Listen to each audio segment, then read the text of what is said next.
Bonjour, je m'appelle Jackie et je vais vous raconter un peu de mon histoire. Pour qui ne sait pas, je suis une fille adoptée. Mes parents m'ont raconté que j'étais adoptée vers l'âge de 6 à 7 ans. À cet âge-là, j'étais bien. Quand j'ai passé à l'âge de 9, 10, 12 ans, ma vie a commencé à s'affecter. J'ai commencé à regarder mes parents avec des mauvais yeux. J'ai commencé à avoir de la haine envers eux parce qu'on déménageait beaucoup, parce qu'on changeait de place en place. Ma vie n'était pas fixe. Je n'avais pas d'amis fixes. Je n'avais pas de maison fixe. Ma vie, c'était que des changements quand j'étais petite. Alors j'ai commencé à avoir des amitiés très jeunes, vers l'âge de 11 ans, 12 ans. J'ai commencé à regarder la vie de mes amis. Tous les endroits où j'allais, tout le monde avait des amis d'enfance. Et moi, je n'ai jamais eu ça. Alors cette haine, cette tristesse, ce vide qui a commencé, j'ai commencé à regarder mes parents avec de mauvais yeux. J'ai commencé à me disputer avec ma mère, à me disputer avec mon père à cause de cela. J'ai commencé à vouloir vivre avec mes amis. Toutes les écoles où j'allais, c'était des personnes nouvelles. À cause de ça, je souffrais beaucoup d'harcèlement. Alors j'ai arrêté d'aller à l'école. Je n'avais pas la paix et c'est à partir de là que la tristesse a commencé profondément. De là que ça a commencé le vide. J'ai commencé à aller dans les fêtes. J'ai commencé à boire. J'ai commencé à avoir des amitiés. Je suis déjà sortie de l'école menottée. Mes parents sont déjà venus me chercher en prison 3 fois. J'étais insupportable à la maison. Je me disputais avec ma maman, avec mon papa. Je disparaissais pendant des jours. C'est arrivé à un point tellement fort qu'un jour, j'ai agressé ma mère. J'ai été à la cuisine et j'ai pris un couteau.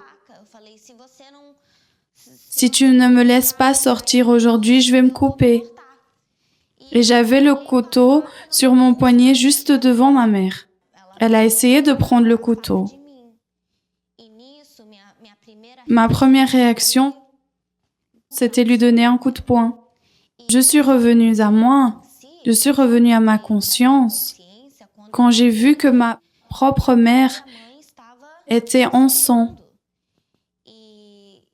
Et comme c'était une maison d'appartement, la police a été appelée à notre maison. Ce jour-là, j'ai été menottée dans ma propre maison et j'ai été emmenée à la prison. C'était déjà la 4e fois que j'étais emmenée en prison. Je commençais à avoir de la haine. Je haïssais ma mère. Alors, vers 17 ans et demi, je suis venue vivre à Boston. Et en vivant toute seule, j'ai commencé à entendre des voix. Des vraies voix. Je n'arrivais même pas à rester à la maison. J'étais toute la nuit à l'extérieur, car à la maison, je n'arrivais pas à avoir la paix. À la maison, c'était un enfer. Je n'arrivais pas à dormir. J'avais de l'insomnie. J'arrivais seulement à dormir quand le soleil se levait. Avec ce vide, j'ai connu un garçon. Il avait l'air d'être d'une bonne famille. Il avait une famille. Mais en réalité, ce garçon a ramené plus de souffrance dans ma vie. Parce que c'était mon premier petit ami sérieux. C'est à ce moment-là que je me suis remis à lui. Après 3 mois, il a commencé à me trahir. Et avec cela, mon vide était encore plus grand. Je suis devenue complètement folle. Je l'appelais 10, 15, 20 fois, sans arrêter. Il répondait pas, moi je venais devant sa maison. Avec ça, j'ai commencé à me mutiler. J'ai commencé à mutiler mes poignets. J'essayais de me suicider, je n'en pouvais plus. Il y avait une voix qui me disait « Tue-toi ». Personne veut de toi, personne se préoccupe avec toi. C'est là que j'ai commencé dans les drogues. Je n'arrivais pas à être sobre. Sous l'effet de la drogue, je devenais paranoïque. J'étais folle. Je devenais encore plus pire parce que sobre, je n'arrivais pas à être sobre parce que je pleurais. Je voulais seulement me tuer, je voulais pas vivre.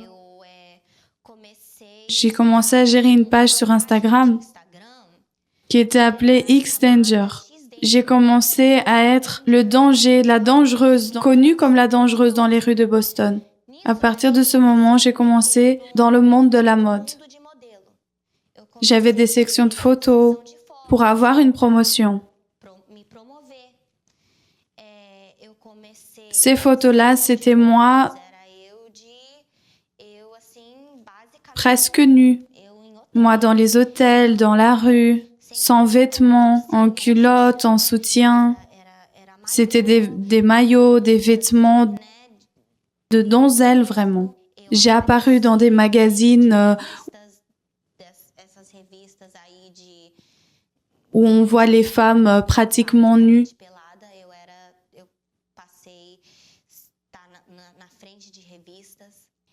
Dans les clubs, j'ai commencé à connaître des célébrités.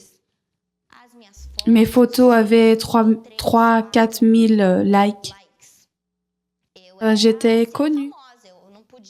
Je pouvais pas me balader dans Boston, dans les villes d'à côté. Je pouvais pas me balader avec le maquillage parce que les personnes, elles me reconnaissaient parce que j'étais sur des magazines. J'étais dans des vidéos de musique d'artistes connus. Mais quand j'arrivais à la maison, je voulais seulement mourir. J'arrivais à la maison ivre, avec le cannabis dans ma tête, et je fumais encore plus. Je buvais encore plus quand j'arrivais à la maison. Je restais dans la douche en train de pleurer. Pleurer, pleurer, pleurer, pleurer. Je voulais seulement mourir. Je m'emportais pas avec tout cet argent que j'avais. J'ai commencé à connaître des hommes millionnaires, billionnaires, qui payaient seulement pour un dîner avec moi. 1 000 $ juste pour aller manger avec ces hommes. Sauf que ce type de vie ne fonctionnait pas. 500, 800, 1 000 $ qui payaient pour que je sois dans le club. Mais ça ne rapportait plus.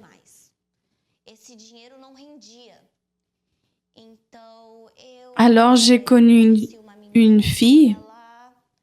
Elle était danseuse dans un club ici à Boston.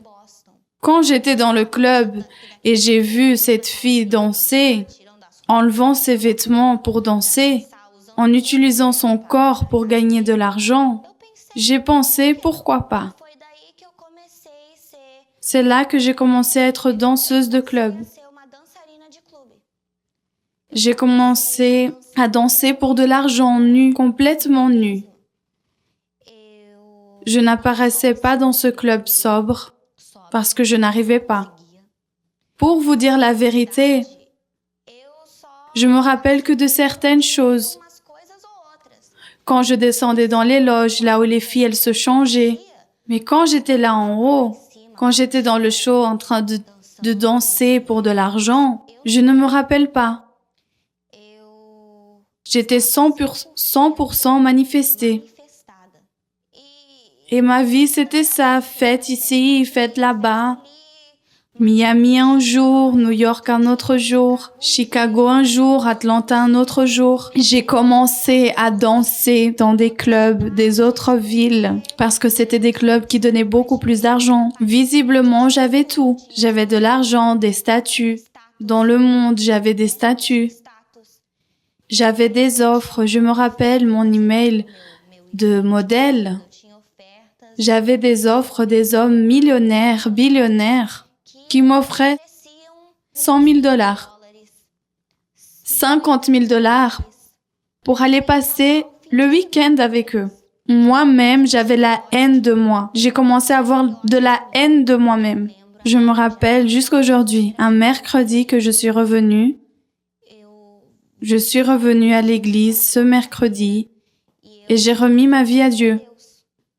J'ai dit, Dieu, c'est ici, ma vie est ici. Je ne sais pas comment je vais vivre. J'ai beaucoup de comptes à payer, mais ce club, je n'y retourne plus. Ce jour-là, j'ai fait un pacte avec Dieu, que je n'allais plus retourner à cette vie.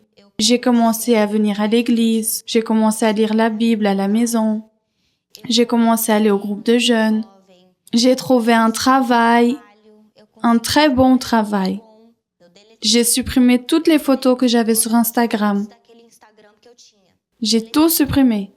J'ai commencé à jeûner parce que mon objectif, ce n'était plus celui-là. Mon objectif, c'était le Saint-Esprit. Tout se passait bien dans ma vie. J'étais ferme, je priais. Mon Dieu, je veux ton esprit. Parce que je savais, si je ne recevais pas le Saint-Esprit, tôt ou tard, j'allais retourner à cette vie. Et je ne voulais pas. Alors est apparue la campagne. Et dans cette campagne, j'ai déterminé. J'ai dit, mon Dieu, je vais donner tout ce que j'ai.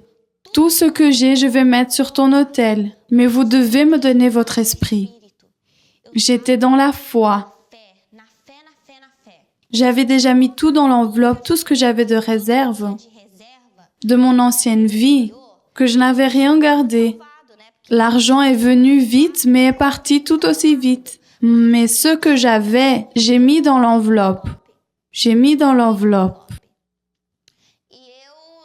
J'ai jamais sacrifié sur l'autel. Parce que je croyais pas dans le sacrifice. Mais j'ai concentré mon tout, pour recevoir le Saint-Esprit. Et je suis venue à cette réunion en donnant mon tout. Mon Dieu, je suis ici. Et dans cette réunion de noces, à 4 heures de l'après-midi, 26 novembre, j'ai été baptisée du Saint-Esprit. Et ma vie, il y a quelque temps en arrière, mais à partir de ce jour-là, je me suis transformée. Quand je suis revenue à l'église, je n'étais plus triste. J'arrivais déjà à dormir la nuit. Quand j'ai reçu le Saint-Esprit, c'était une joie tellement grande, mais tellement grande. C'était une certitude tellement grande que rien ni personne pouvait me dire que ce n'est pas arrivé. Mon objectif a commencé à être gagner des âmes. Gagner vraiment des âmes. Tout ce que j'ai passé n'était pas en vain. Pour qui ne sait pas, je suis la fille de l'évêque Roberto Casabian. Ma mère est Lia Casabian. Et aujourd'hui, ce que j'ai à leur dire, je leur remercie beaucoup. Je remercie beaucoup pour les propos de prière qu'ils ont fait pour moi. Pour les campagnes d'Israël qu'ils ont dédiées à moi. Parce que je suis ici aujourd'hui. Ici, vous êtes en train de passer pour cela. Vous avez mon histoire comme référence. Même avant de remettre mon sacrifice sur l'autel, j'ai reçu ma bénédiction. Mon rêve a été réalisé dans cette campagne d'Israël. Moi, j'étais Jacob. Et aujourd'hui, je suis Israël. Mon nom a été transformé. Ma vie a été transformée.